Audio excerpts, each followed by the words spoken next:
Muy buenas tardes, esperamos hayan tenido un muy buen provecho y hayan disfrutado del almuerzo. Para continuar con el desarrollo del primer Congreso Justicia Electoral y Valores Democráticos, nos acompañan en el escenario la honorable magistrada Rafaelina Peralta Arias, jueza titular del Tribunal Superior Electoral de la República Dominicana, el honorable magistrado Ramón Arístides Madera Arias, juez titular del Tribunal Superior Electoral de la República Dominicana, la doctora Idairis Yolima Carrillo Pérez, pasada presidenta del Consejo Nacional de Elecciones de Colombia, y el honorable magistrado Luis Antonio Sobrado, juez presidente del Tribunal Supremo de Elecciones de Costa Rica.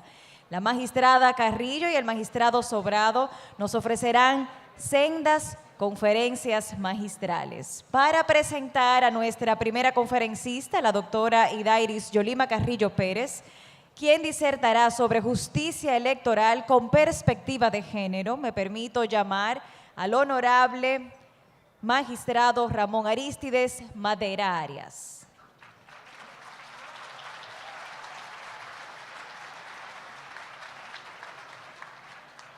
Saludos, buenas tardes para todos. En este momento tengo miedo porque me ha correspondido el gran encanto de presentar a una mujer. Y los hombres siempre temblamos ante los pies de las mujeres. Las mujeres son el encanto, son el gobierno, son las mejores. Indiscutiblemente que presentar a una mujer como la que me corresponde, ciertamente no a mí, sino es el ciclo natural de todos los hombres. Ese es el círculo vicioso de la vida. ¿Por qué? Sabemos que los ratones le tienen miedo a los gatos, que los gatos le tienen miedo a los perros, que los perros le tienen miedo a los hombres, que los hombres le tienen miedo a las mujeres y las mujeres le tienen miedo a los ratones.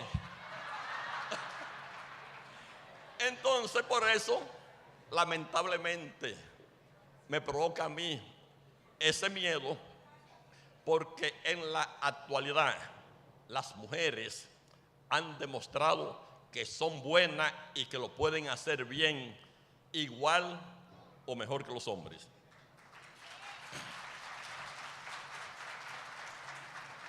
Siempre, tradicionalmente, a las mujeres se les relegaba a un segundo plano. Vivían llenas de discriminaciones, pensando que la jefatura del hogar y de la familia estaba en manos de los hombres en una sociedad patriarcal. Pero nuestra interpretación es que la mujer es la jefa del hogar, la jefa de la familia, la gerente del hogar. ¿Por qué? Es la que nos da amor, es la que pare la mitad de la humanidad y es también la madre del 100% y es la compañera. Las mujeres indiscutiblemente van ganando espacio, y ese espacio que están ganando las mujeres en el firmamento político nacional e internacional es incomparable. Si verificamos las aulas universitarias, en toda Latinoamérica más del 60% de los estudiantes son mujeres. Si nos vamos a determinadas profesiones como medicina, educación, derecho, entre otras, dominan las mujeres. En fin, no entiendo por qué a las mujeres se le tiene en el ámbito político una especie de desconsideración y de discriminación. Pero eso tiene que terminar. Ha llegado el momento de llegar al gobierno de las mujeres. Ha llegado el momento en el cual las mujeres ganen el espacio en la sociedad. Ha llegado el momento, como lo han hecho algunos países como Bolivia, del 50-50, 50% hombres, 50% mujeres. En la República Dominicana, con la ley de partido político, indiscutiblemente que las mujeres pueden tener hasta un 60% de todos los cargos de elección popular en posiciones ganables. Porque mínimo un 40%, pero hay un por ciento para la juventud y otro por ciento para la cuota de los partidos. Y de esa cuota de los partidos, que es un 20%, y un 10% para la juventud, indiscutiblemente que a los hombres les tocaría un 30% obligatorio. De ese porcentaje, las mujeres pueden subir a 50 o 60. Ese sería el techo y se va a lograr por fin. Demostrado que ya que los hombres no pueden, que gobiernen las mujeres.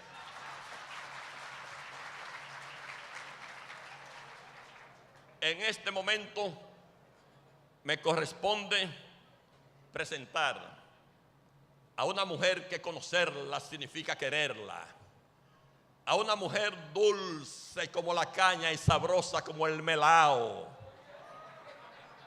una mujer bella y buena, condiciones que difícilmente se dan en una fémina, reunir las dos cualidades. Muchas son bellas pero no son buenas, muchas son buenas pero no son bellas. Pero la que tenemos ahora, que nos corresponde presentar, es una mujer, repito, bella y buena porque tiene el corazón lleno de bondades. Persona honesta, leal, sincera, inteligente, educada, trabajadora, con una gran proyección, que crece, crece y crece en América Latina al punto de que su techo está en el cielo. Una mujer que ha sido jueza de alta corte y capaz de organizar a todas las magistradas de alta corte, de tribunales constitucionales, Corte Suprema de Justicia, tribunales constitucionales, y es la presidenta actualmente de la Asociación de Mujeres de Alta Corte de América Latina y del Caribe. Por eso nosotros entendemos que es un honor contar, repito, como una mujer que le va a demostrar a ustedes lo que significa calidad, lo que significa eficiencia, lo que significa educación, lo que significa el derecho de las mujeres, lo que significa la igualdad y la paridad de género, lo que significa la lucha constante en contra de la discriminación y de la violencia en contra de las mujeres, lo que significa el símbolo de superación de las mujeres y la buena representación de las mujeres de Latinoamérica. Vamos pues a leer algo sobre esa hermosa y ejemplar dama que nos dulcifica a todos con las mieles que han de brotar de sus labios. Tenemos que Hidalgo Yolima Carrillo Pérez es colombiana, pero por esencia latinoamericana, de esa mujer internacionalista, de pura raza indígena mezclada con morena, egresada de la Universidad Libre Barranquilla y especialista en instituciones jurídico-políticas y derecho público de la Universidad Nacional de Colombia y en alta dirección del Estado. Ha realizado estudios en gerencia política y gobernabilidad de la Universidad de Washington, Universidad de Rosario, Universidad George Washington, Universidad de Rosario también, magíster en Derecho de la Universidad Externado de Colombia, estudiante de doctorado en Derecho en la Universidad de Buenos Aires, máster en Cultura Jurídica de la Universidad de Girona, España, terminada el 30 de mayo del año 2008. Fue presidenta del Consejo Nacional Electoral de Colombia hasta el día 31 de agosto de este presente año 2018, lamentablemente se prohibió la reelección en ese cargo y fue víctima cuando aún era de consenso. La sustituyeron, pero en el corazón de los colombianos sigue estando en esa posición. Es presidenta de la Asociación de Magistradas Electorales de las Américas por el periodo 2017-2018 y actualmente asesora administrativa del Consejo Nacional Electoral. Se ha desempeñado como gerente de la Caja Departamental de Provisión Social, diputada departamental, senadora y alcaldesa de Riohacha y secretaria general del Movimiento Nuevo Liberalismo de Colombia. Además, es docente universitaria de las universidades de La Guajira, del Rosario, Universidad Libre y la Academia Superior de Inteligencia. Sin más preámbulo, dejo a ustedes, a su consideración, una estrella que brilla con luz propia en el firmamento intelectual de Latinoamérica, Yolima Carrillo.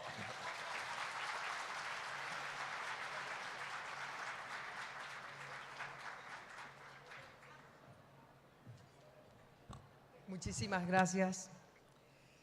Cuando te hacen una presentación de ese estilo, se corre un grave riesgo de satisfacer tantas expectativas que se crean en este público. Yo, con toda humildad, debo decirles que agradezco a Dios la oportunidad que me da de poder compartir a la vida también, y agradezco al tribunal.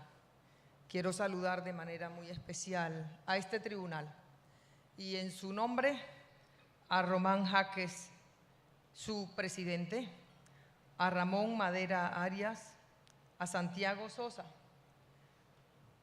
a mis colegas de la lucha por las mujeres, Rafaelina Peralta, presente, y también a Cristian Perdomo, con quienes he trasegado en este camino por la lucha de los derechos de las mujeres, ya al nivel de la magistratura. Quiero saludar también a Malena Huapenca, que es la presidenta actual de Uniore. Y quiero saludar en la mesa al magistrado Luis Antonio Sobrado y resaltar también lo que ha sido la presentación de Rosario Espinal y de Mónica Rodríguez como unas mujeres que nos han dado muestras de eso que decía el magistrado que puedo ser yo, pero que eso es cada una de las mujeres que está aquí sentada y que está ausente o que está viendo o siguiendo en las redes, no es más que eso.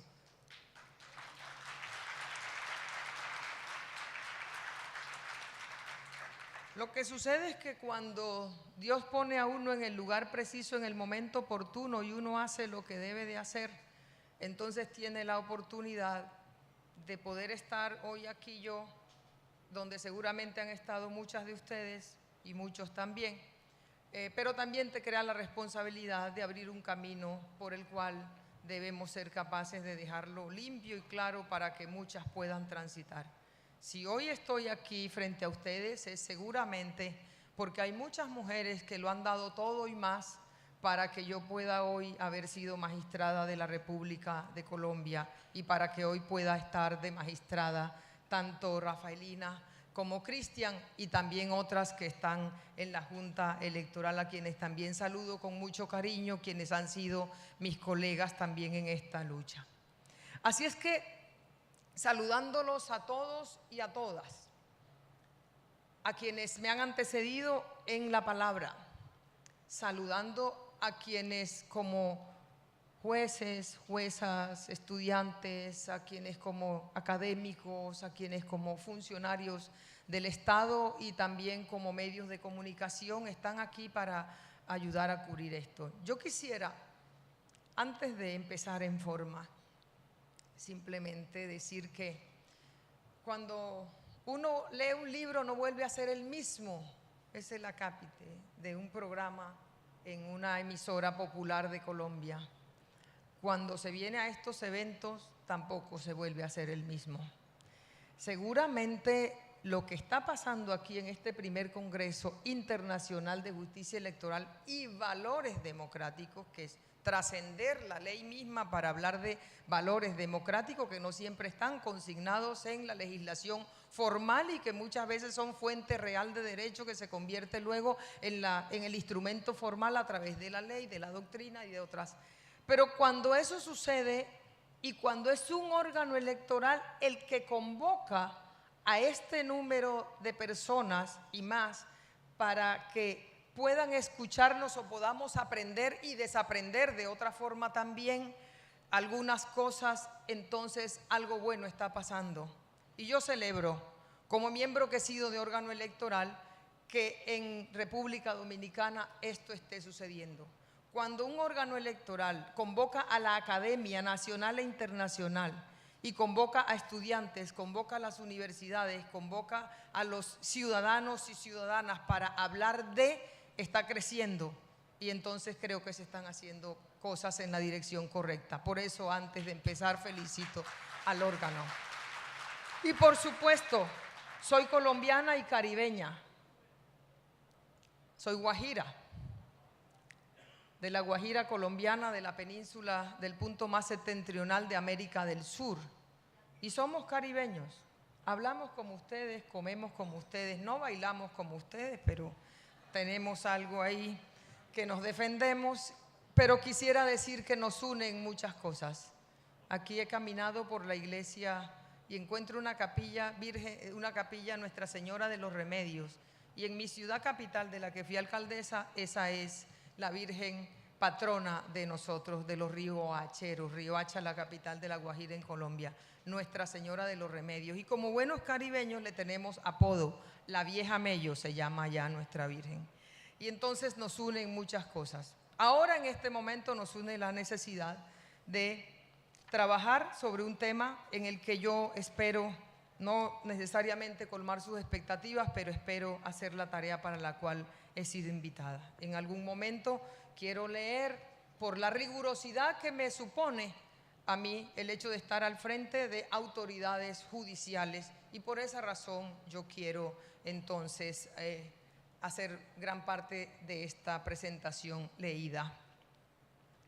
El Estado he titulado mi ponencia Eficacia de las decisiones del operador jurídico frente a la garantía de los derechos de las mujeres. Y cuando hablo del operador jurídico, por supuesto, me refiero a que no siempre quienes toman decisiones en materia de los derechos de las mujeres son jueces, a veces son autoridades administrativas que también tienen la misma responsabilidad en esa materia.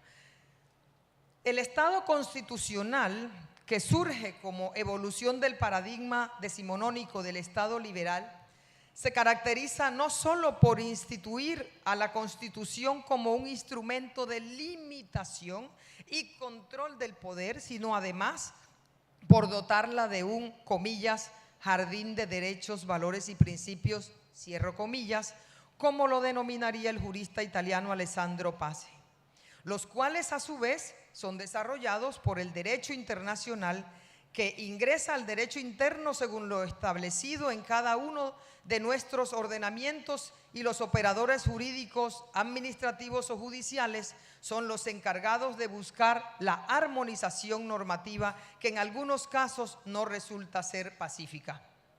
En situaciones, los operadores jurídicos se enfrentan a casos donde la legislación interna es insuficiente o, en definitiva, existe un vacío normativo para resolver, pero a su vez existen derechos humanos involucrados que deben ser garantizados a pesar de esas diferencias. En estos escenarios, ¿con cuáles herramientas cuenta el operador, el juez, la autoridad administrativa? Las fuentes de derecho internacional ofrecen una solución no solo posible, sino de obligada aplicación en el caso concreto, de manera directa y en pro persona de los derechos afectados que permiten al operador dar una decisión eficaz. Es momento para que hablemos en términos de eficacia, no de las normas jurídicas ni de las políticas públicas, sino de las decisiones, sean de naturaleza judicial o no, por lo que haré alusión a decisiones jurídicas en términos generales.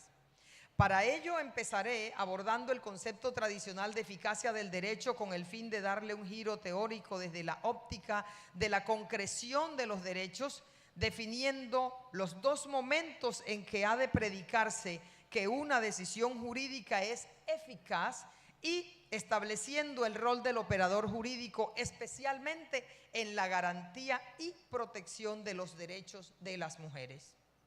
La eficacia junto a la validez y la legitimidad han sido definidas desde la teoría general del derecho como los criterios de valoración de la norma jurídica, a fin de considerar su pertenencia o no a un ordenamiento jurídico.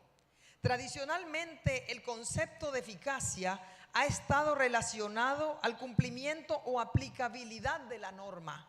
Así, para Bobbio, la eficacia jurídica consiste en determinar si una norma es cumplida o no por sus destinatarios, es decir, por aquellas personas a quienes va dirigida y en caso de ser violada o transgredida, que se le haga valer con medios coercitivos por la autoridad que la ha impuesto.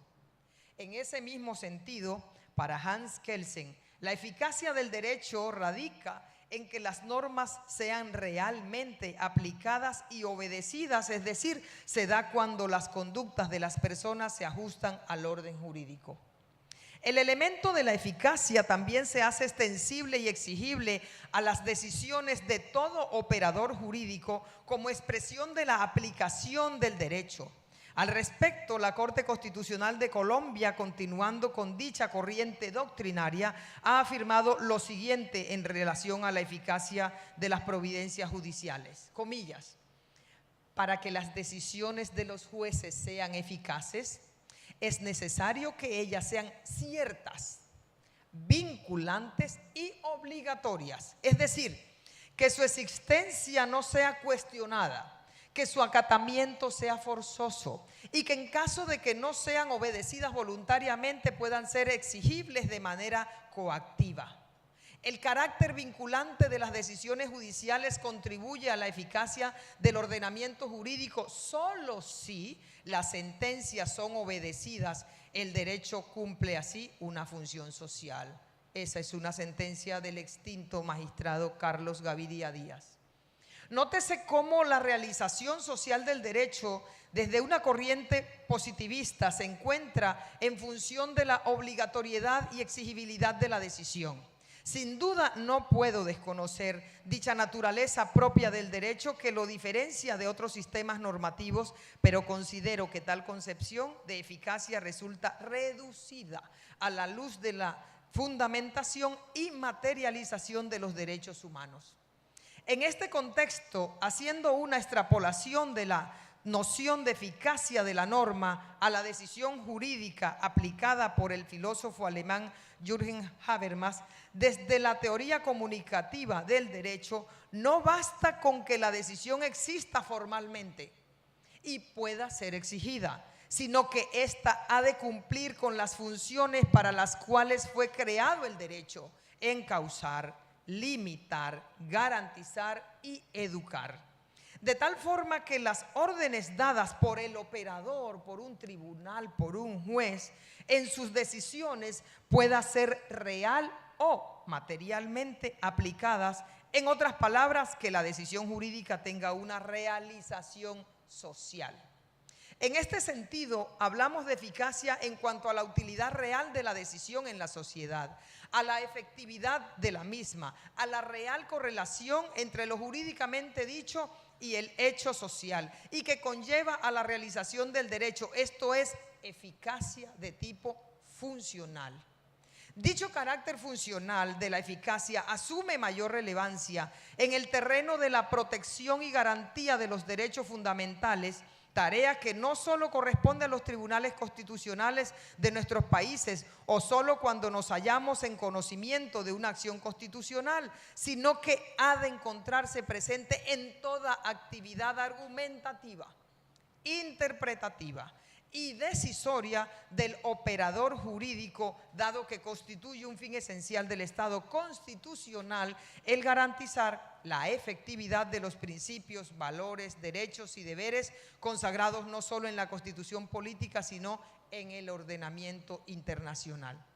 El operador jurídico se encuentra llamado a aplicar los instrumentos internacionales que en materia de derechos humanos, en este caso de derechos de las mujeres, han suscrito nuestros estados, tales como el Pacto Internacional de los Derechos Civiles y Políticos del 66, la Convención sobre la Eliminación de todas las formas de discriminación o CEDAW, la Convención Americana sobre Derechos Humanos o la Convención para prevenir y sancionar y erradicar la violencia contra la mujer o la Convención de Belém do Pará, la Declaración y Plataforma de Acción de Beijing, entre otros instrumentos que integran lo que en algunos países como Colombia se ha denominado el bloque de constitucionalidad.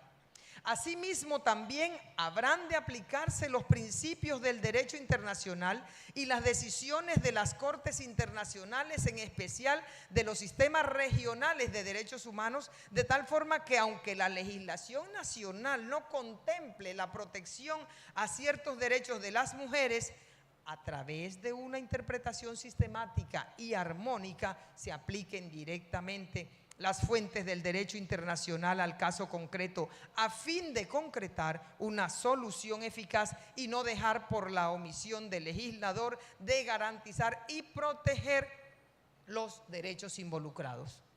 En este sentido, la concreción o materialización real de los derechos, especialmente de grupos discriminados y minorías, implica un reto al operador jurídico. Más aún, en un panorama como el de nuestra región, caracterizado por numerosas y diversas violaciones a los derechos humanos, por déficits presupuestales para atender las demandas sociales, por elevados niveles de corrupción y por la inoperancia a veces de un ejecutivo y un legislativo para ofrecer garantías a los derechos no solo políticos, sino también económicos, sociales y culturales, que en últimas posibilitan que las mujeres logren acceder a los espacios decisorios y del poder público. Todas las constituciones de la región contienen en sus postulados, contienen el principio de la igualdad. Todas las constituciones de la región establecen la igualdad como premisa de los derechos políticos, del ejercicio de los mismos entre hombres y mujeres. Bastaría con que los partidos y agrupaciones políticas responsables por la nominación, el aval o la inscripción de candidaturas tuvieran la posibilidad o el querer o la voluntad política de poner mitad hombre y mitad mujeres para que se hiciera la paridad. No requerirían normas específicas, no fuera necesario que hubiera leyes de cuotas y después ascendiente para que luego llegara al 50% y que de por Dios tuvieran la paridad las mujeres y solo los partidos políticos tuvieran en sus listas la mitad de hombres y la mitad de mujeres. Sin embargo, ante la falta de voluntad política se hace necesario, imperativo, poner en la Constitución, en la ley, en el reglamento y en la decisión administrativa o judicial el respeto por este derecho para que pueda en adelante, y a veces contra mismos partidos, contra mismas organizaciones, y lo digo por mi país, de ninguna manera por una organización de acá, que creo que no es necesario esta alusión para las organizaciones políticas de este país. Me estoy refiriendo específicamente a mi propia experiencia en el país. No sería necesario entonces, pero ante esa omisión o ante esa falta, como decía, de voluntad expresa y explícita, hemos tenido que pasar de leyes de cuotas y luego de leyes de cuota a paridad. Y cuando ya hemos tenido la paridad, hemos tenido en los países que lo tienen, todavía Colombia no, hemos tenido entonces que hablar de listas cremallera, porque paridad no es la mitad arriba y la mitad que va abajo, sino que paridad y alternancia significa que una mujer y un hombre, con el fin de que no queden las mujeres de lo que se ha mal llamado o mal usado como relleno en las listas, porque no todas tienen la, voy a poner comillas, cursiva, en negativa, la capacidad y el querer de participar en la política.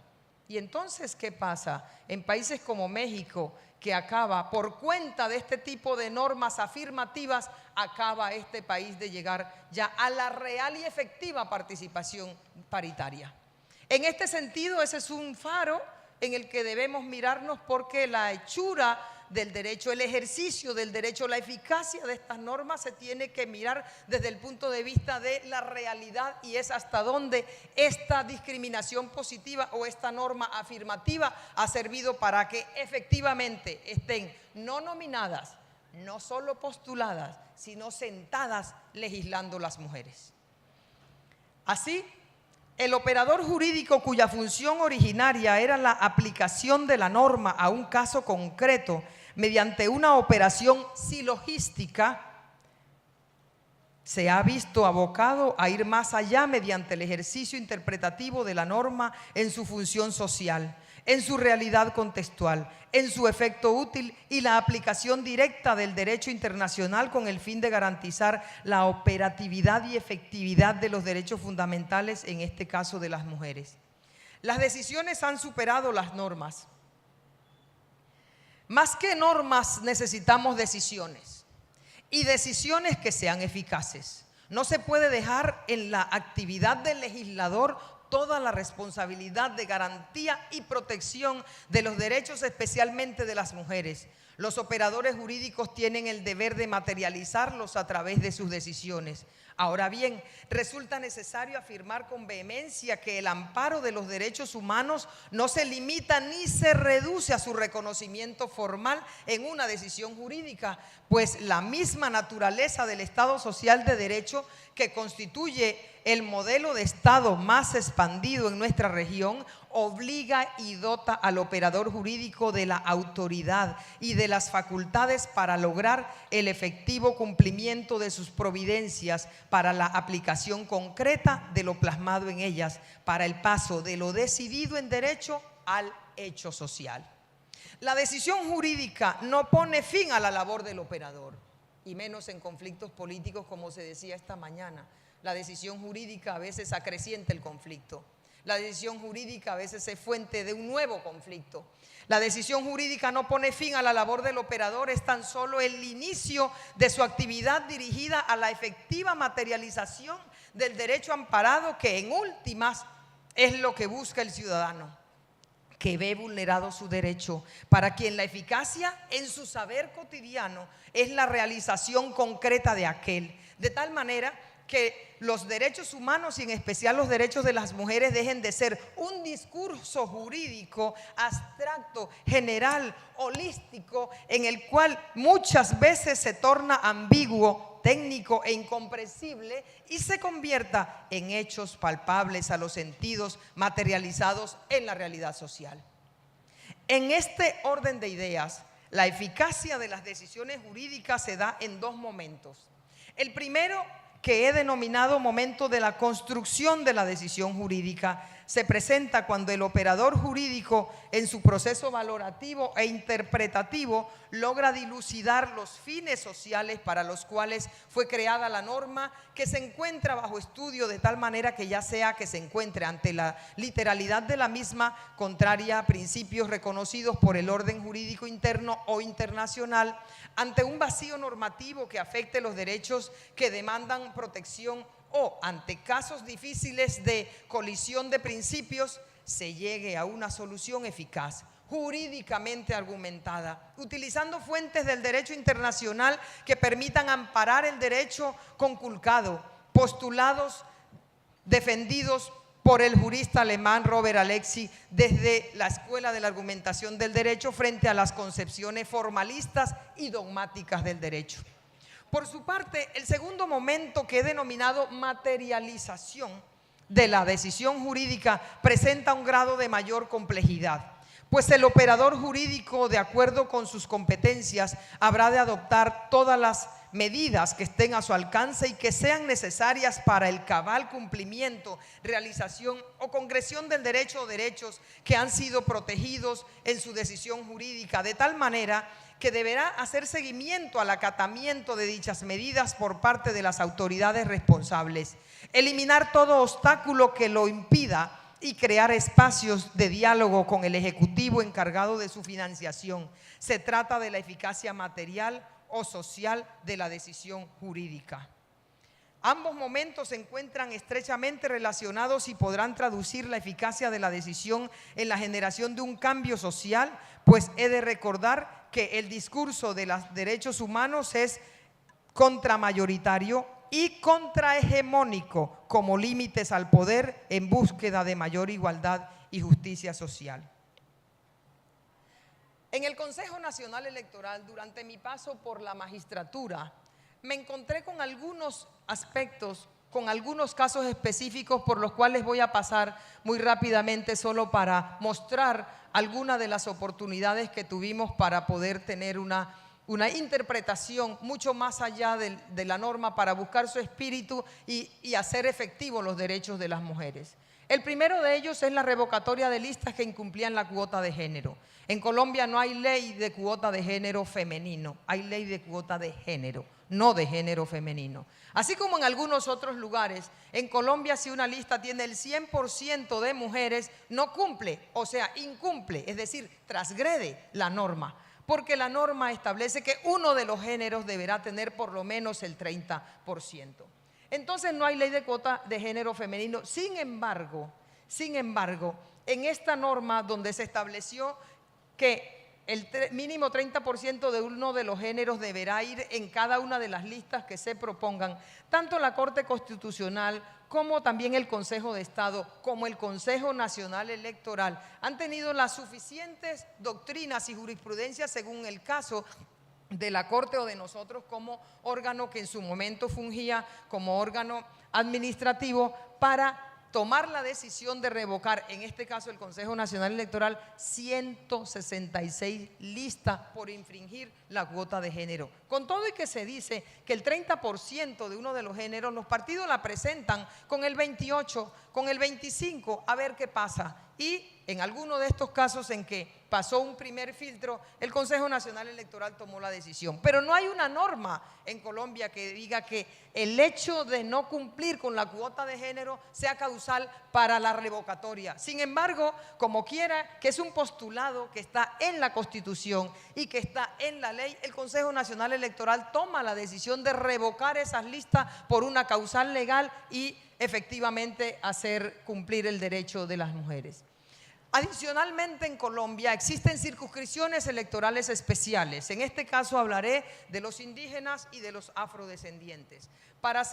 En Colombia los indígenas tienen derecho a tener una circunscripción especial y elegirse y designar 2 miembros al Senado de la República y 1 miembro a la Cámara de Representantes, que son las 2 cámaras en las que se divide nuestro Congreso de la República. Y también los afrodescendientes tienen derecho a presentar lista en circunscripción especial sin más requisitos, donde no pueden participar los partidos tradicionales, sino las organizaciones de base y también aquellos partidos que hayan obtenido su personería o reconocimiento con ocasión de haber presentado una lista en una circunscripción electoral especial, y eligen 2.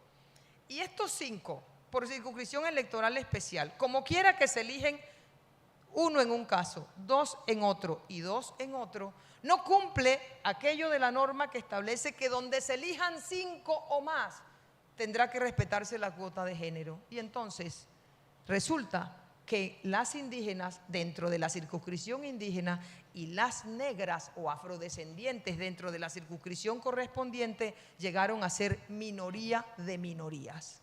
Y entonces en su circunscripción no las postulan porque no están obligados a postularlas porque no se eligen 5 o más.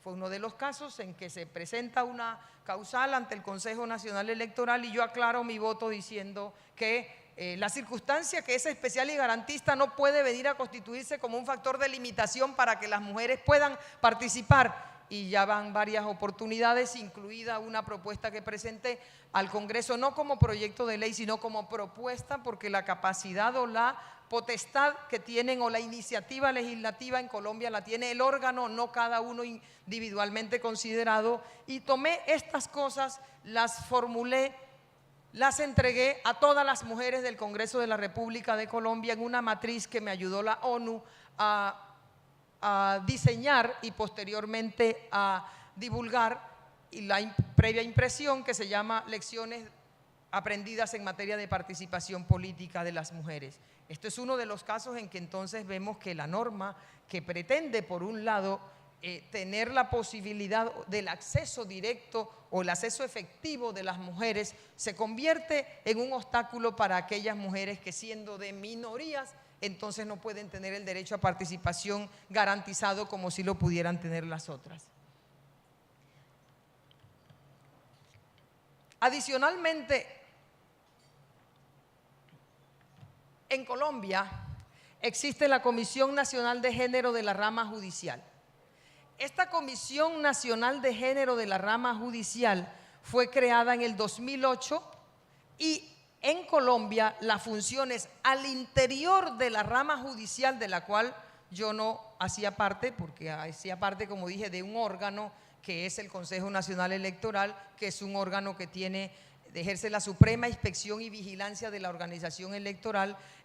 Tiene entonces funciones administrativas, tiene funciones de superintendencia y en algunos casos, como la revocatoria de listas que mostré, no es un órgano exactamente de cierre, pero se convierte por el tiempo en órgano de cierre, toda vez que no hay tiempo después que tomamos la decisión, porque sobrevienen inmediatamente las elecciones para que esta decisión sea revisada por un órgano superior. Sin embargo, comporta todo este tipo de funciones. En esas Comisión Nacional de Género de la Rama Judicial de Colombia se instruye a los jueces de la República a título de magistrados o a título de jueces individualmente considerados, para que ellos puedan tener la información, para que puedan seguir las directrices que desde la Comisión Nacional se les dan para que los derechos de las mujeres, ya no en materia electoral, estoy hablando en todo sentido, sean efectivos y eficaces. Y sirve incluso como coordinación, como órgano articulador,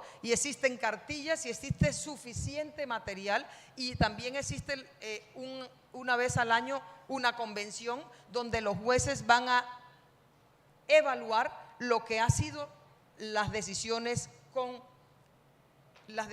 que tienen que ver con acciones derivadas o que se encuentre en el camino de la acción un tema que tenga que ver con temas de género. De manera que esto es un ejemplo de cómo puede ser no solo un postulado el derecho de la mujer, sino también cómo puede ser eficaz materialmente hablando. El operador debe ser consciente que sus decisiones no solo tienen repercusiones jurídicas, sino también una incidencia social, que por un lado otorgará voz y reconocimiento a los grupos históricamente marginados, a los movimientos sociales y a las minorías, y por otro significarán cambios sustanciales en la sociedad y en la forma de concebirla. El escenario que se le presenta a los operadores jurídicos es complejo, que exige un mayor compromiso en la labor argumentativa. Los individuos y las comunidades demandan decisiones eficaces, tanto en su contenido como en su materialización. El Estado social de derecho impone al operador jurídico una mayor responsabilidad en su actividad, al tiempo que lo dota de mayores herramientas jurídicas para decidir.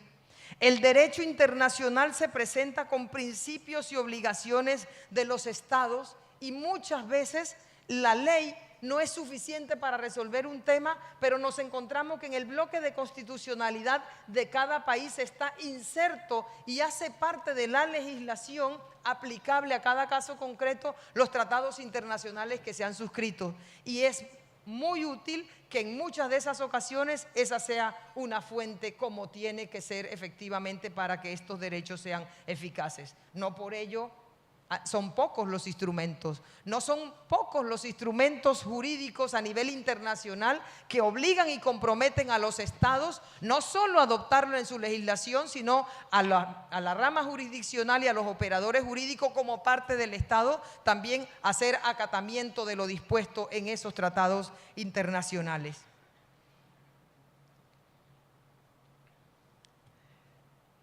Los particulares, como destinatarios de las decisiones de los jueces, exigen que estas normas sean aplicadas. Y es la hora que los derechos humanos dejen de ser un discurso para convertirse en hechos concretos y reales. Cuando se decide con perspectiva de género, no se está haciendo un favor a las mujeres. Cuando se decide con perspectiva de género, no estamos haciendo parte de una nueva ola. Cuando se decide con perspectiva de género, lo que se está haciendo es cumplir con el juramento de respetar la Constitución y la ley, y con ello todo el bloque de constitucionalidad a que nos comprometemos como autoridades, ya sea desde el punto de vista o de la rama jurisdiccional o judicial o también de la rama administrativa, pero cuando se decide con perspectiva de género, lo que se está es haciendo justicia. Muchísimas gracias.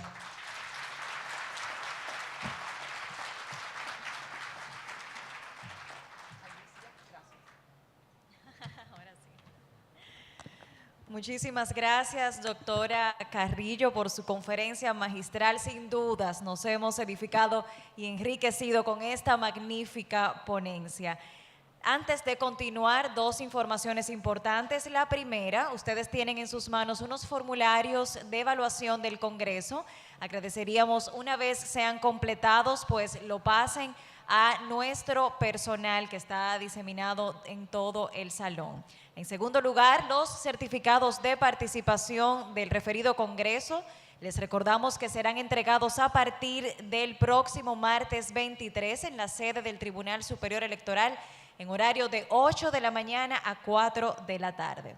Para concluir los trabajos de este Congreso, tendremos a continuación la conferencia magistral, la autonomía de la función electoral desafiada por la jurisdicción constitucional, concreción en Costa Rica de una problemática latinoamericana del siglo XXI, que estará a cargo del magistrado Luis Antonio Sobrado González, juez presidente del Tribunal Supremo de Elecciones de Costa Rica y coautor del diccionario electoral, por lo que me permito llamar a la honorable magistrada Rafaelina Peralta Arias, jueza titular del Tribunal Superior Electoral de la República Dominicana, quien tendrá a su cargo su presentación. Muy buenas tardes a todos.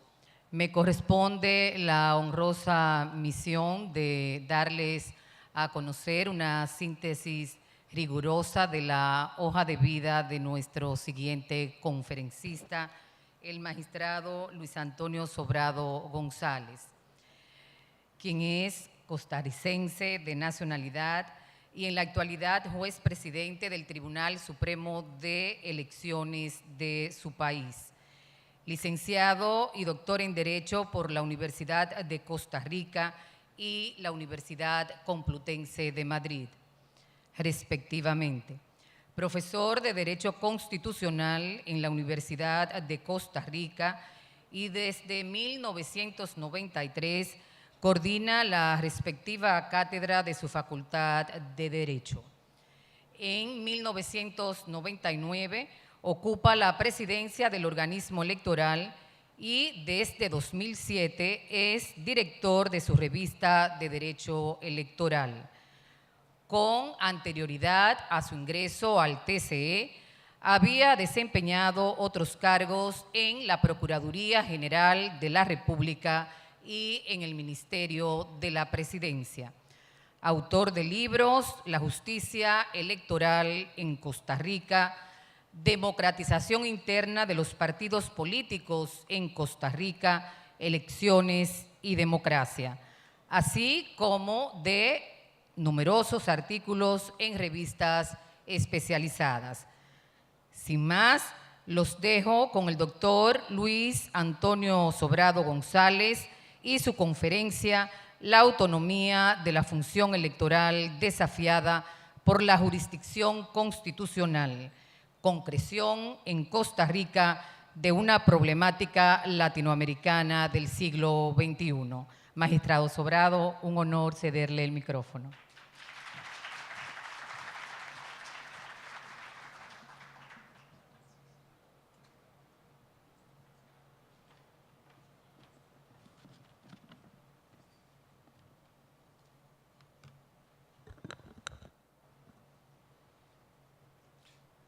Pero muy buenas tardes a todos. Muchas gracias al Tribunal Electoral por hacer posible estar en este maravilloso país y por la oportunidad de dirigirles unas palabras el día de hoy. No pretendo en este ratito enamorarlos como nos enamoró Malena Aguapenca antes del almuerzo, ni mostrarles la fuerza, la convicción y la erudición de la persona que me antecedió en el uso del micrófono. Quiero tan solo hablarles de algo que pueda interesarles y generar una reflexión de un tema de actualidad. Newton, el famoso físico, postulaba en su tercera ley del movimiento que cuando un cuerpo ejerce una fuerza sobre otro, éste ejerce sobre el primero una fuerza igual y de sentido opuesto. Utilizo esta regla como una metáfora de lo sucedido en su historia reciente a los organismos electorales latinoamericanos. Como sabemos todos, a partir de la década de los 70, con la tercera ola democrática, América Latina enfrentó la necesidad de consolidar una institucionalidad con capacidad para organizar y juzgar procesos electorales confiables.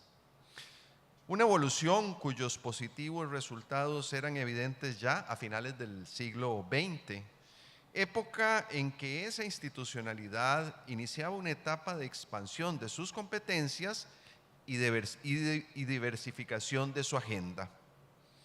La jurisprudencia, las decisiones administrativas de los organismos electorales y las reformas legales que impulsan denotan un interés regional convergente en temas como la democracia interna de los partidos, el control de su financiamiento, la equidad de las elecciones y la desigualdad de género en la competencia política. Interés que se traduce en la primera década de este siglo en crecientes atribuciones de la institucionalidad electoral para incursionar en estos ámbitos, incluso en el de la formación política y ciudadana, espacio antes reservados a las agrupaciones políticas. Era de esperar que esta acción generara una reacción. Como lo apunta el maestro Nolen, la enorme ampliación de las competencias de los órganos de administración y jurisdicción electoral hace sugestivo tratar de influir en sus decisiones, contraponiéndose así al propio fortalecimiento de la justicia electoral en el sentido de su mayor independencia y autonomía. Hasta aquí la cita. Para Dieter era claro entonces que el mayor desafío de la justicia electoral latinoamericana consistía en el mantenimiento de su independencia frente al poder político. Y así, en los primeros años del siglo XXI, los organismos electorales seguían percibiendo a esos actores políticos como la principal amenaza a su autonomía. Esta percepción tiende a variar en la presente década. Como recordará don Román, es llamativo que en el Congreso del Consejo Europeo de Investigaciones Sociales en América Latina de 2016, celebrado en Salamanca, las 4 autoridades electorales latinoamericanas presentes reenfocábamos la cuestión dirigiendo la mirada hacia la jurisdicción constitucional de nuestros países. Y es que no son escasos los ejemplos que evidencian el deseo de muchos jueces constitucionales de influir en el ámbito electoral, impulso materializado en acciones que a juicio de sus pares electorales traspasan los respectivos límites competenciales en detrimento de la autonomía de los organismos electorales. Ahora, que son menos probables los manotazos de los poderes ejecutivo y legislativo contra las autoridades electorales, aparece un riesgo distinto, el paradójico desencuentro entre las jurisdicciones constitucional y electoral. Un cúmulo de factores está detrás de ello y cada uno involucra diversas circunstancias. No obstante, me aventuro a hipotetizar que ese desencuentro obedece a circunstancias ligadas al afán de poder y protagonismo de los seres humanos y sus instituciones. Pero también estaría pesando un emergente activismo judicial, alentado por la crisis de la representación política en América Latina. Y en el peor de los escenarios, algunos jueces de la región, electorales o constitucionales, podrían estar siendo influidos por los actores políticos, sirviendo de vehículo a sus intereses. Recordemos el desencanto con la democracia que sucede a esa tercera ola. La verdad es que la regularización constitucional acá no condujo a una mayor calidad de vida de los latinoamericanos. Rezagados en desigualdad, violencia y corrupción, se agravó la desconfianza en las clases políticas, los partidos y los parlamentos. Ese contexto podría estar seduciendo a los jueces a ocupar esos espacios vacíos de credibilidad ciudadana, a posicionarse como decisores políticos y no como simples contralores de los representantes populares, a contrapelo de la lógica democrática que les encomienda a estos últimos discernir cuál es la voluntad general. Abandono de la autocontención típico de la creciente judicialización de la política, en la que, como dice el mismo Nolen, los tribunales constitucionales y electorales a veces se portan como actores opuestos. En suma, un inadecuado pulso verificado en la cúspide del Estado, parcialmente cedida en repliegue por una clase política debilitada. Para comprender ese pulso, en esta exposición analizaré la autonomía de los organismos electorales, 2, el deslinde de competencias entre las jurisdicciones constitucional y electoral, 3, su desencuentro en Costa Rica, y 4 y último, plantearé una reflexión sobre el particular. Comienzo entonces por referirme a la institucionalidad electoral latinoamericana y a la autonomía de la jurisdicción electoral. Acá en nuestras tierras tenemos un modelo original de organización electoral, fruto del deseo de apartar al Ejecutivo de la organización de las elecciones y al Legislativo de su calificación. Y así don Jesús Orozco lo ha escrito en varias oportunidades. Se caracteriza este modelo latinoamericano por la existencia de organismos permanentes y especializados que gestionan autónomamente la función electoral y en algunos casos también el registro civil. Órganos además regulados directamente por las constituciones. Podemos distinguir dos fórmulas diferenciadas de ese modelo regional común.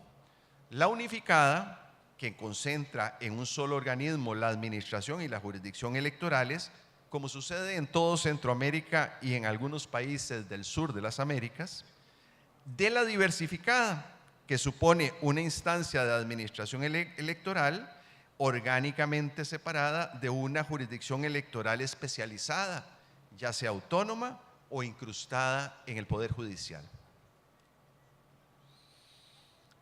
La creación de la jurisdicción electoral fue la manera en que América Latina superó el contencioso político que predominara en el siglo XIX.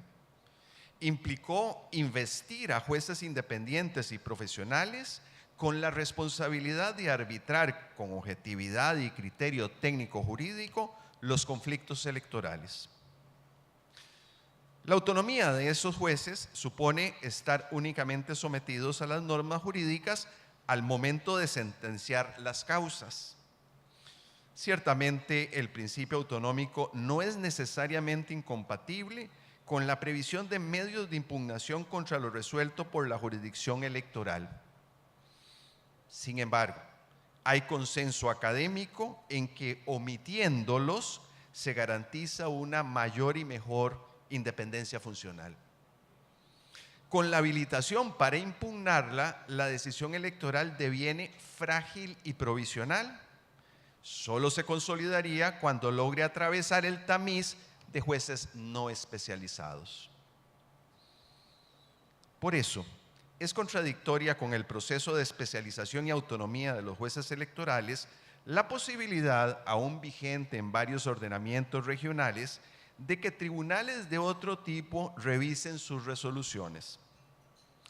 Independientemente de ello, que podría considerarse como horizonte de reforma legislativa, postulo como máxima hermenéutica el imperativo de interpretar restrictivamente las normas que autoricen esas intervenciones revisoras.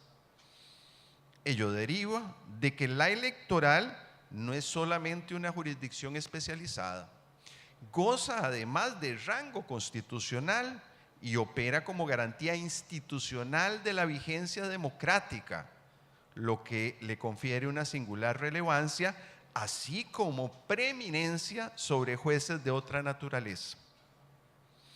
Más aún en un país como el mío, en donde el órgano electoral tiene el rango y la independencia de poder estatal, condición que ni siquiera la jurisdicción constitucional, a cargo de una sala de la Corte Suprema de Justicia, ostenta. Ahora bien, el deslinde de competencias entre la jurisdicción electoral y la constitucional no es conceptualmente fácil y en la praxis es un caso de convivencia compleja. La autonomía de los jueces electorales latinoamericanos suele estar matizada por la capacidad de sus homólogos constitucionales de incidir en la materia electoral. En algunos casos, la jurisprudencia y aún las decisiones concretas de aquellos son revisables por estos. En otros, la jurisdicción constitucional se considera la competente para conocer, por vía de amparo, de acciones u omisiones que afecten derechos fundamentales de carácter político, aunque tengan relación directa con lo electoral. Y en casi todos, los jueces constitucionales son los únicos llamados a valorar la constitucionalidad del ordenamiento electoral. No obstante, la maduración de la jurisdicción electoral latinoamericana lleva naturalmente aparejada una paulatina desaparición de ese tutelaje como afirmación plena del carácter exclusivo y excluyente de sus atribuciones. Esto conduce a entender, en primer lugar, que las sentencias dictadas a propósito del contencioso electoral deberían de resultar inmunes al control de los jueces constitucionales. En segundo lugar, que cualquier reclamo o conflicto dotado de electoralidad, inclusive si media la afectación de derechos políticos, necesariamente debe de resolverlo el juez electoral, salvo que éste decline su competencia. Finalmente, tratándose de constituciones que confieren al Tribunal Electoral la potestad privativa de interpretar las normas electorales, es defendible la tesis según la cual el control de constitucionalidad de esta normativa únicamente debería de estar a cargo de ese mismo tribunal. Y esto no es ninguna fantasía, esto existe, por ejemplo, en México. Esa esperable evolución normativa no figura en las actuales agendas de reforma electoral. Tampoco los tribunales constitucionales centroamericanos hacen suya la prudente regla hermenéutica que postulaba hace un momento. Muy por el contrario, recientemente se evidencia en ellos una tendencia invasiva respecto de competencias que expresamente están previstas como exclusivas y excluyentes de los tribunales electorales. En Costa Rica, por ejemplo, la jurisdicción constitucional anuló una sentencia interpretativa del organismo electoral, así como algunas de sus determinaciones en relación con la realización de referendos. En Panamá, dejó sin efecto órdenes de suspensión de propaganda irregular. En El Salvador, impuso reescrutinios y decidió sobre la cancelación del registro de partidos. Y en Honduras forzó la inscripción de candidaturas inviables a través de sentencias de una cuestionada fundamentación que anularon normas inclusive de jerarquía constitucional.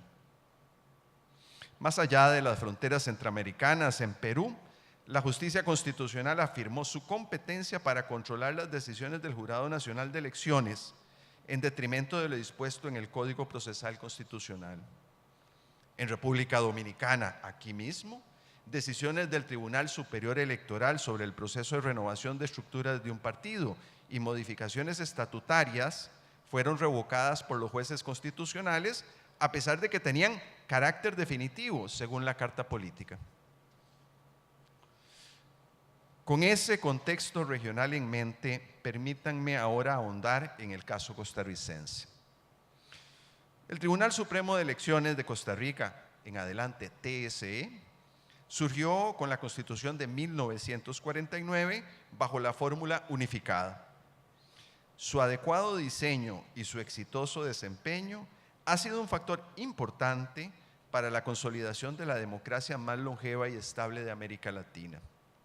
Una de las claves de ese éxito fue la decisión constituyente de establecer el principio de autonomía de la función electoral, entendida como la organización, dirección y vigilancia de los actos relativos al sufragio, que se encarga al TSE para que la ejerza con independencia.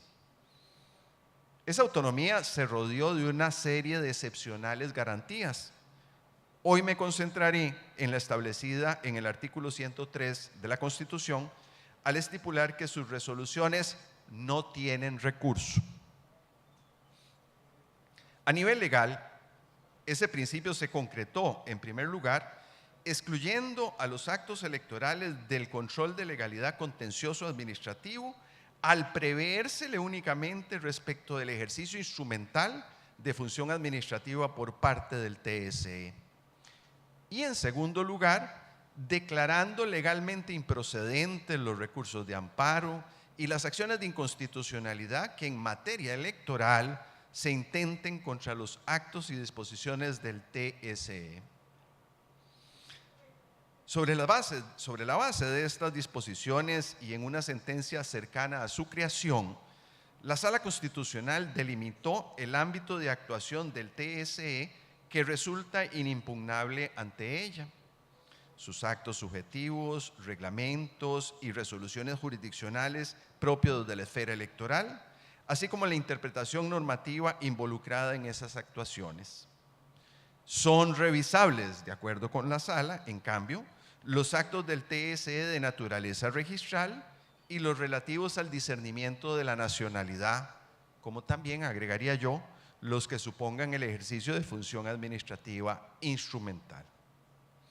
Por último, en esa oportunidad la Sala precisó que preserva para sí la potestad de controlar la constitucionalidad de las normas electorales, incluidas las disposiciones no escritas que deriven de los precedentes y la jurisprudencia electoral. Similar relevancia tuvo otra sentencia también de 1992 de la Sala, al determinar que corresponde al TSE arbitrar los conflictos electorales, incluyendo los suscitados a lo interno de los partidos, y que solo en los casos en que el TSE decline su competencia, se abre la de la Sala para conocer en caso de mediar lesión a derechos fundamentales. La claridad y la vigencia por 2 décadas de estos hitos jurisprudenciales desproblematizaron la cuestión, facilitaron la expansión de la competencia jurisdiccional del TSE, positivada en el Código Electoral de 2009, y preservaron satisfactoriamente su autonomía. Estas y otras resoluciones posteriores de ambos tribunales supusieron un fecundo diálogo interjurisdiccional en el que, y cito palabras de la Sala Constitucional, con gran madurez y respeto se fueron reduciendo las zonas grises, precisándose de mejor manera su frontera competencial. Este cuadro tan satisfactorio empero, empieza a resquebrajarse en 2010, conforme se renueva generacionalmente la Sala Constitucional. Desde entonces se ha estado replanteando ese balance, aunque sus resoluciones muestran posiciones oscilantes por la fragilidad de las mayorías que las sustentan. Sin duda predomina el activismo judicial de la tesis revisionista. Además de los precedentes ya mencionados, sobresale lo resuelto por esta sala en el 2014 en su voto 17.833.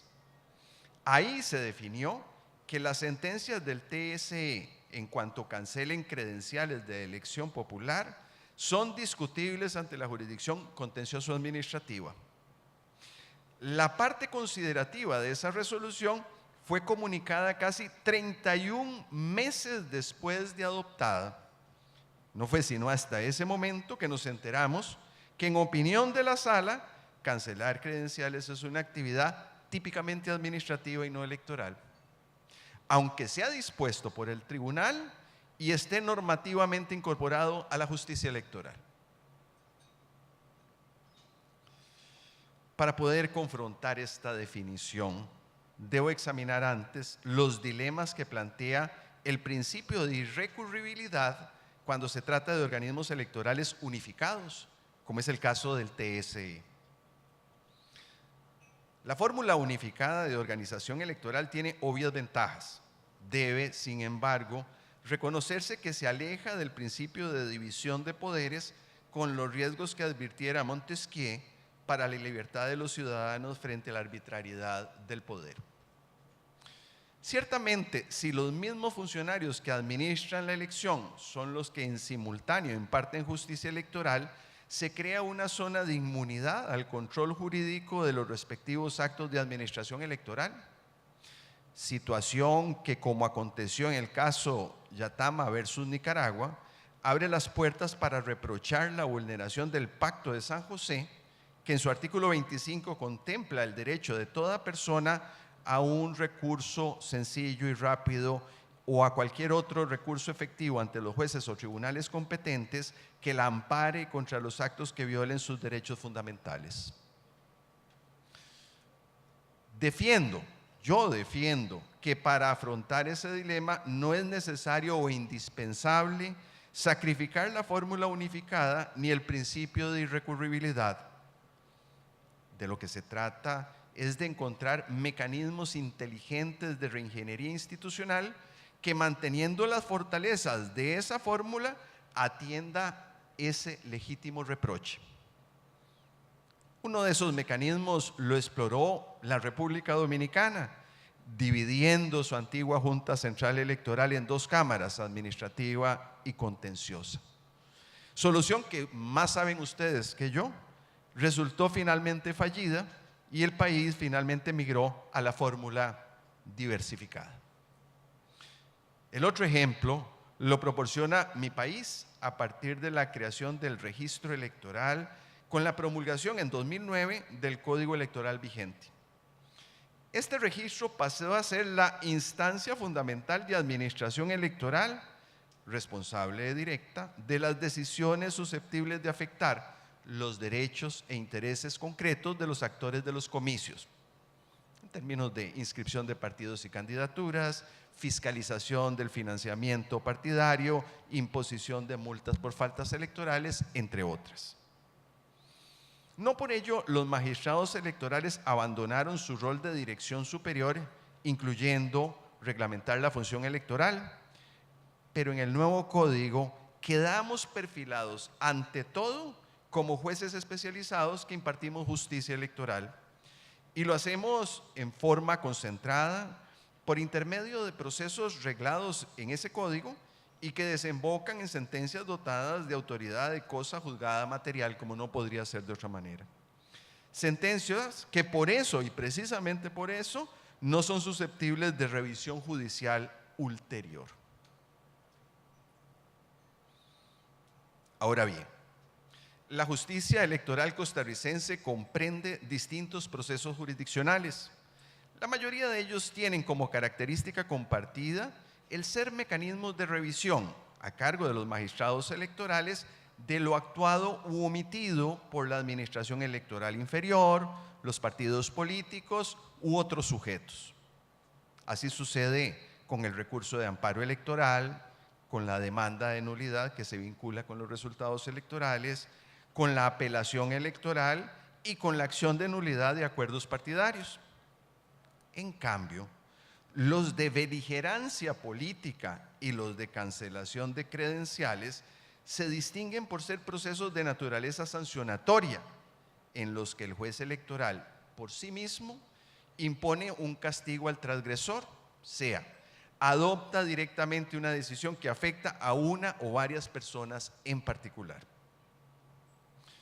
Eso planteaba el dilema de entender que las sentencias del TSE en este ámbito sancionatorio sí resultaban revisables en la órbita judicial, contradiciendo el mandato constitucional de irrecurribilidad, o pasar por alto el derecho a recurrir un acto de gravamen, soslayando el Pacto de San José.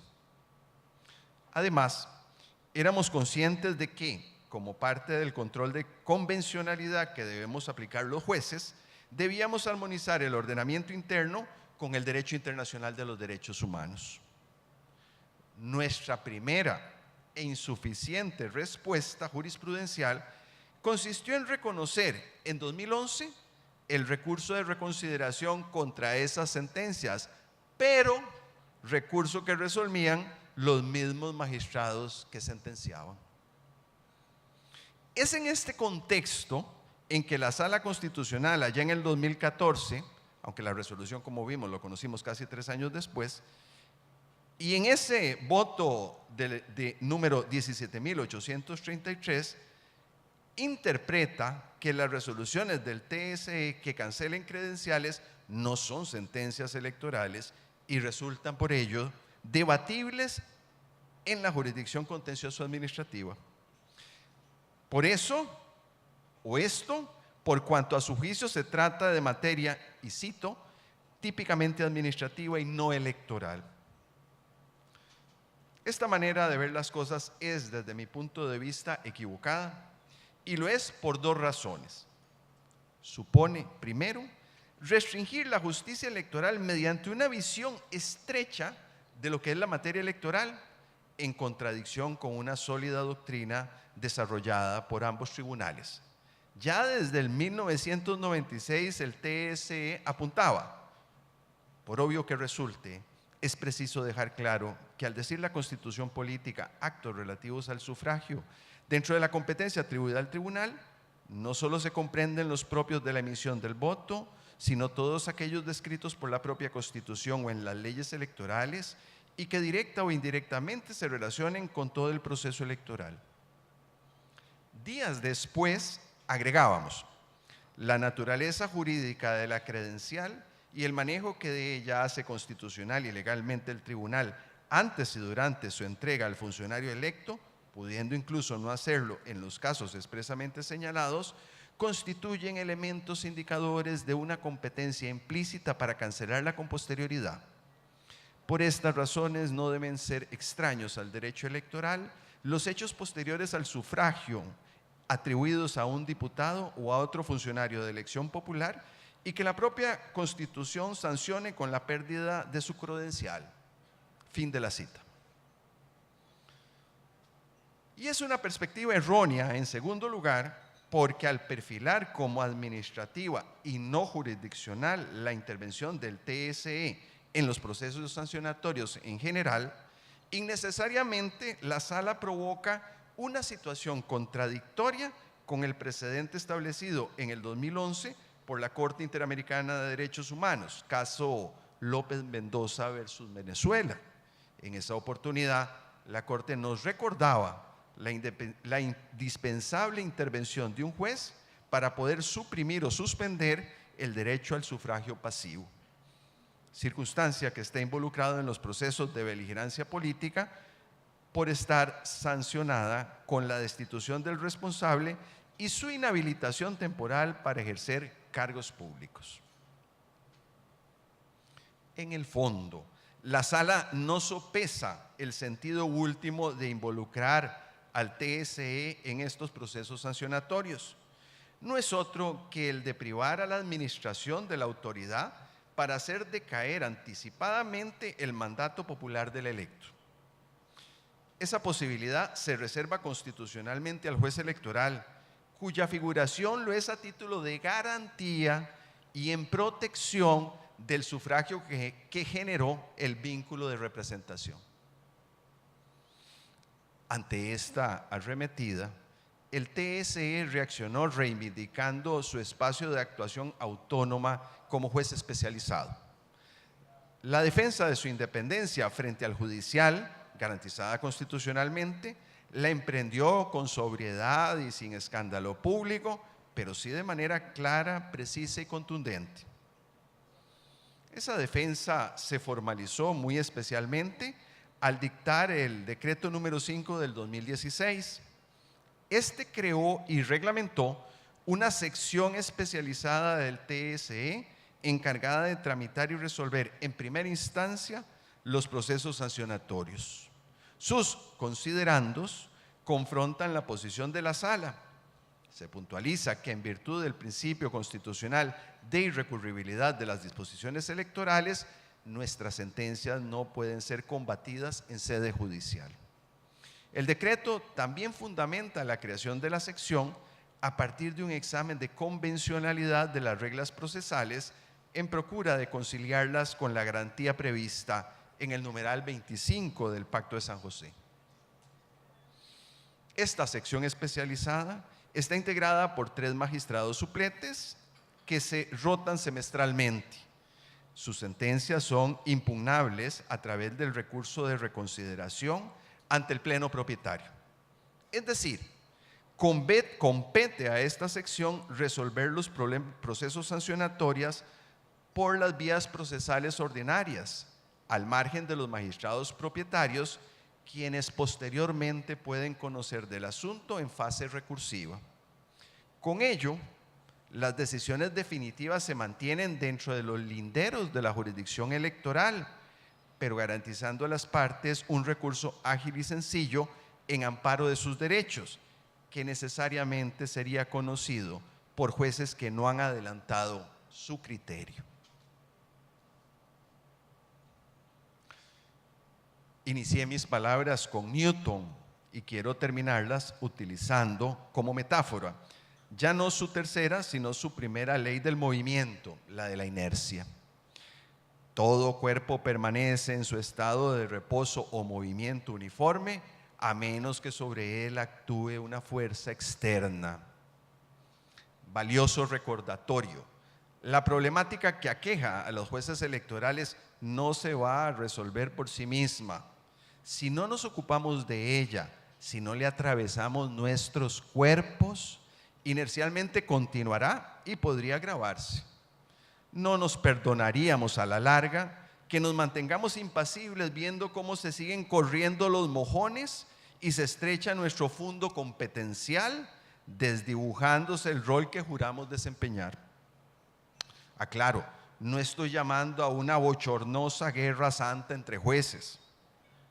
Propongo no esconder la basura debajo de la alfombra, afrontar asertivamente la cuestión, con respeto, pero también con firmeza. Hacernos oír fomentando el debate dentro y fuera de la academia, cosechando aliados de camino y sensibilizando a nuestros pueblos del papel crucial que nos encomendaron. Pero sin dejar de ejercer con valentía y creatividad el espacio de actuación autónoma que las constituciones nos reconocen aún frente a la jurisdicción constitucional. La realidad de cada país impone un distinto sentido de urgencia y aconseja cursos de acción distintos. Nos corresponde a cada uno determinarlos con sabiduría. Pero sea cual fuere el escenario particular que enfrentemos, nunca hemos de olvidar la pertinencia que en democracia tiene el diálogo como forma civilizada para intentar persuadir y convivir armónicamente. Los jueces de uno y otro lado no tenemos que vernos como adversarios. Nos une como aliados la causa común de la preservación y el fortalecimiento del Estado constitucional y democrático de derecho, que en el siglo XXI o que el siglo XXI latinoamericano somete a viejas y nuevas acechanzas. Debemos acercarnos para permitir que aflore la natural empatía entre sus mejores guardianes, luego de compartir con franqueza nuestras justificadas preocupaciones. Esa empatía consolidaría un esfuerzo responsable y compartido para zanjar el desencuentro, esfuerzo que debe aprovechar cada oportunidad que se presente para tender puentes de plata. Muchas gracias por su gentil atención.